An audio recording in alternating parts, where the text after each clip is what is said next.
Hi, good afternoon, people. This is AManDeep Thind, and I'm intending to help some of the listeners today with understanding, maybe for their personal situation or for somebody else they know, how to crack an interview.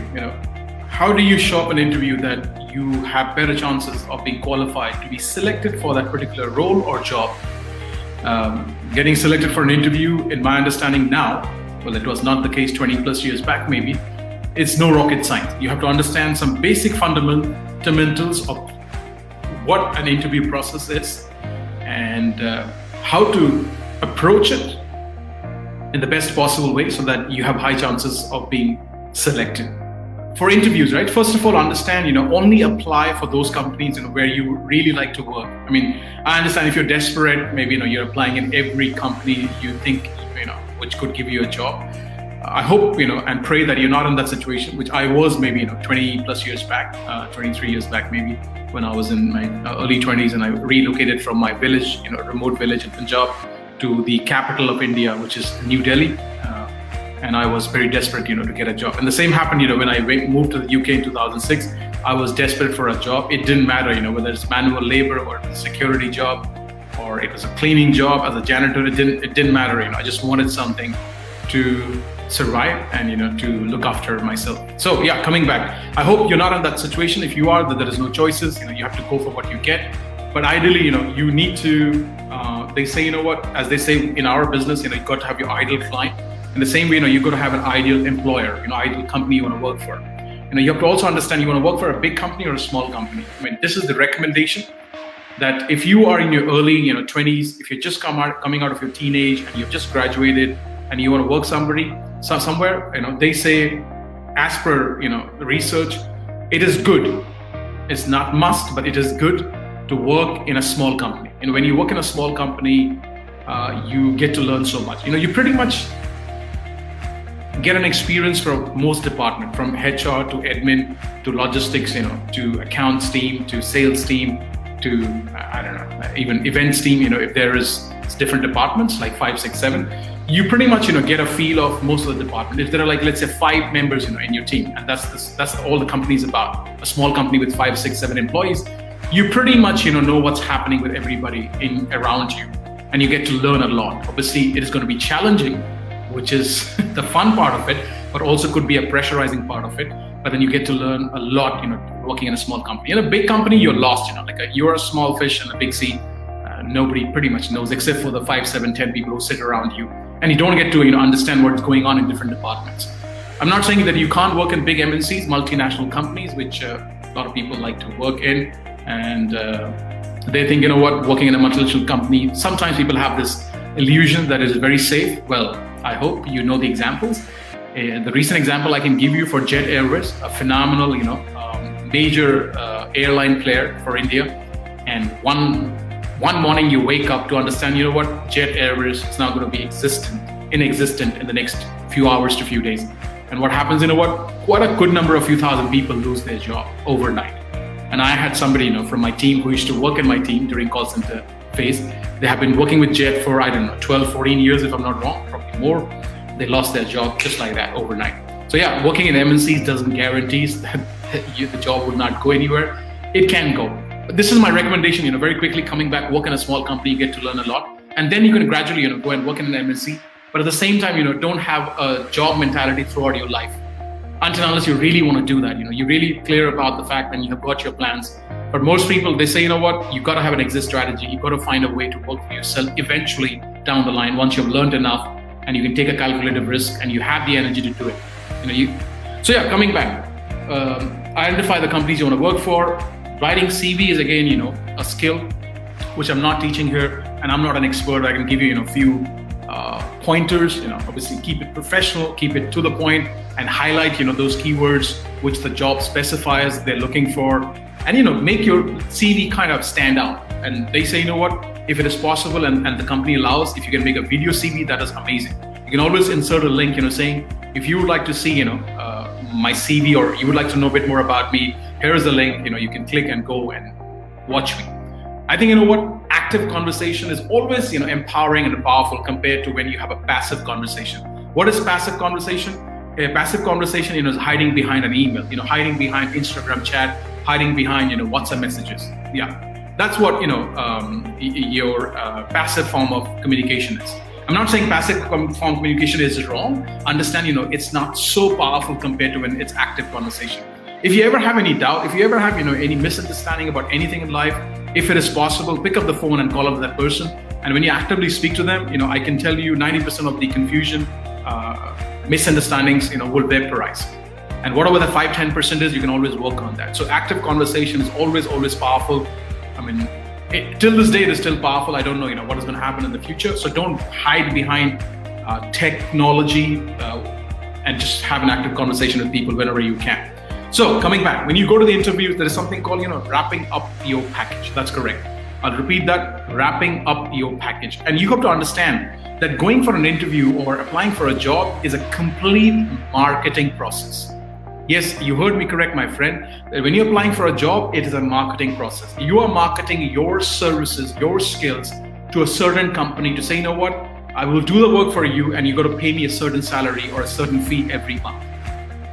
Obviously, in the format it is done, it looks for a normal brain or a mind or a human being that it is pretty safe, pretty secure. But I can tell you that everything has got risk involved.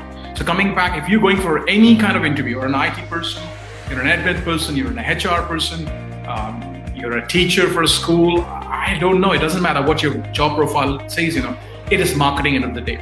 They are looking for manpower to bring into their business, and obviously, with your help, with your support, they want to optimize and generate revenue to create profit for their business. Even charity is a business, if you don't understand. A lot of charity people who generate revenue, I don't know about your experience, but if you've gone to mall and other places, there are people standing, and they're very, how do you say, aggressive at times, about their approach in getting you hooked up or getting you involved, or getting you invested in giving charity every month. Well, I was, hooked up quite a few times in a nice way. I decided to pay whatever, let's say 20, 30 pounds every month as a direct debit. I canceled it maybe after a while, but coming back, even charity is a business, okay? So when you're going for a job interview, it's a marketing process. They are hunting or they are searching, they're looking for the manpower, which will bring more revenue, more profit for their company. And you will have to kind of, qualify or come closer to what they're looking for. And if you understand that, and if you go with that mentality that I am here, to sell my services, and I have to be in my best form in both physical, which is wrapping up your package. Depending on the kind of job you're going for, you have to dress up accordingly. I cannot exactly tell you because there are some companies now, where it's like a dress down kind of situation. I don't know. They say, if you want to work for Facebook, Google, they're not so fussed about you wearing a suit and tie. But maybe, I don't know, old-fashioned company you go and work for, the owners are still in their 70s. They might, and maybe if it is an Asian company, they might expect you to be in a suit and boot and tie, whatever. So depending on the company you're applying for, you have to dress up accordingly. And when you show up, the moment you enter the building of that premises, you are being interviewed, whether you know it or not, And I hope you understand, people who are in HR, they are, trained and conditioned. They have spoken to at least few hundred to few thousand people, depending on the number of experience they have. They say, in our language, maybe in Hindi, I'll translate it. They see your how. They see how you're showing up. Are you giving an eye contact? Do you smile? Are you slowing down, when you have to slow down? Or you're rushing too much? By the way, if you are speaking too fast all through the process, it is a big sign of nervousness. It's a lack of confidence. So my friend, my biggest recommendation would be that anytime you communicate, and that communication means a lot for you because you're looking for an amazing result to come out of it. If you're selling your services, either as an interview or either as a speaker or either as a salesperson, it doesn't matter. Well, slow down on few occasions. Let the other person digest and consume your data. Because see, communication is a two-way process. Like, when you play cricket and you're playing catch. I don't know if you have ever played this, but if you throw a ball towards your partner, towards your other fellow player, they catch and then they throw it back to you and then you catch. And then there is a gap there, By the time the ball reaches, there's a bit of time there, whatever, let's say half a second. And by the time their ball comes back to you, it could be half a second or 1 second. So yeah, communication is a two-way process.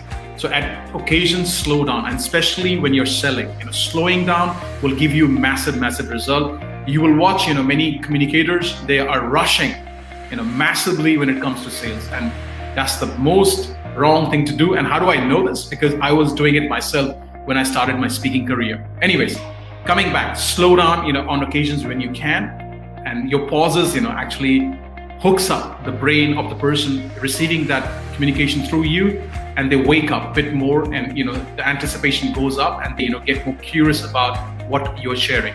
So coming back here, the moment you enter, you are in business with them. So they watch you, observe you from different ways, and then the moment you meet your interviewer, which could be your future HR person, they scan you through, as to what you're wearing, how your posture is, what is your eye contact like, is your smile fake or is it authentic, and the handshake you give, if that's what is appropriate for the place you are in. Some places, it's not a handshake, it could be, a different gesture. But coming back, whatever your greeting gesture is, you are getting, monitored, you're getting scores, which may not be written on the papers, but people are taking footprints in their brain, and they're saying, maybe you're fit, you're not fit. I'm sorry to say, but at times, you are rejected in the first, in the first few moments of the meeting. Obviously, they do the formality of taking you through the process, but they've already rejected you, in the beginning itself. And it's very sad, it's a waste of time, but they have to do the formality. Sometimes, it's not possible for them to say on your face that, I'm sorry, but we have already rejected you without even interviewing you. That's what happens, by the way. And even for the CV process, if you haven't done the CV properly, your CV goes into the bin. That's a whole different, topic to discuss some other day. Maybe, if I will do a video. Again, I'm not an expert, but I know what goes behind the scenes, because I've worked with quite a few HR companies, and they tell me, that how they select the CVs, which they look into. So yeah, if you haven't done a great CV, you will not get even noticed. So keep that in mind. But once you're in, is the wrapping up the package, and then the way you communicate. And remember, obviously they're buying your technical, skills, but you have to express that how much, you can do for them. Even if you're an IT person, I don't know, if you're a Java coder, you have to explain them. If they give you a situation about some coding, you have to explain them in the best communication you have that you can fulfill that gap of coding something and bringing the result thereafter.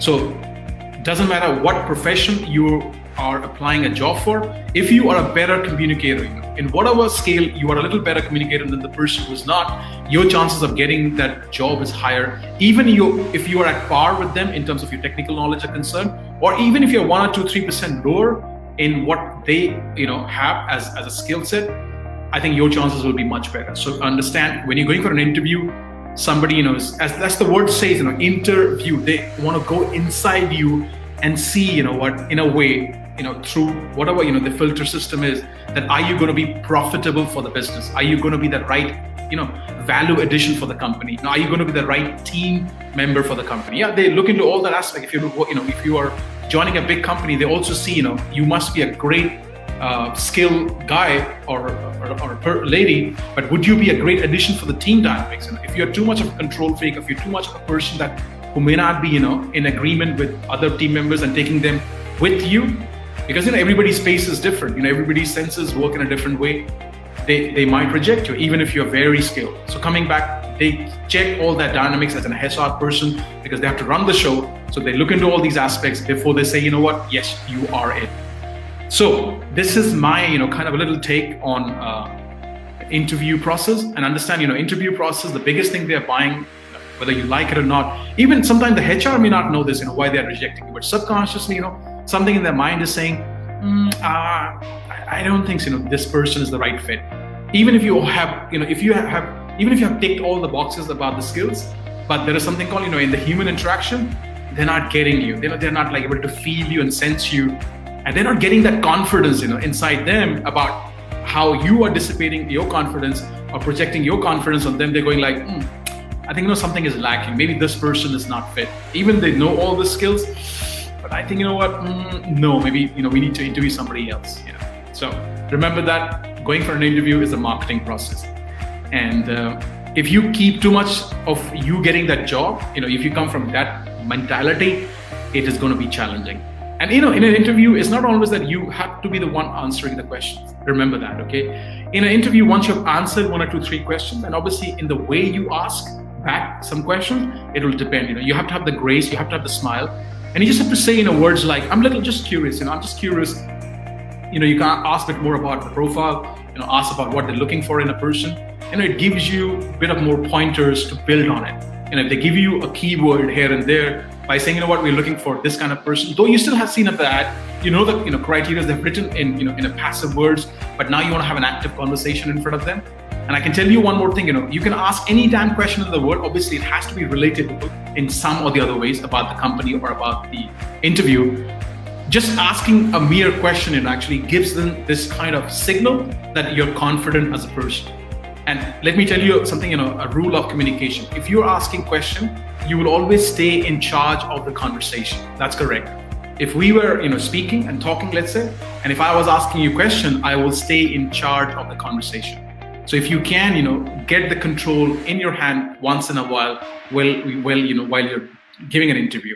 Nobody says, there's a thumb rule or there's a legal rule that you cannot ask questions during an interview. You can. It depends how you ask, at what situations you ask. And again, it's not like you are interrogating them, tell me this, tell me that. Well, just curious, what are you looking for in this, X, Y, Z, just the way you ask. And I hope, if we had a real situation, I can give you more on that. But coming back, understand, adding massive value is what will give you the job. They're looking for the person who will bring the revenue in. And come, from this mentality where you need to understand that the biggest rule of marketing is that, the biggest rule of sales is that there is a risk involved. And if they take you on board, it's just not the salary, okay, which they're paying you. The training you will go through, the space you will occupy, they will pay for that space. Well, a lot of people are now working from home, but there's a resource being utilized when somebody gets into the company. So it's just not the salary they're paying you, all the resources which you will use, which also they need to look into that would be a right investment or not. So coming back, if you can take the risk away as much as you can from your way of communicating the message, as to what you can bring on the table as an employee for them, the chances of you getting selected is very, very high.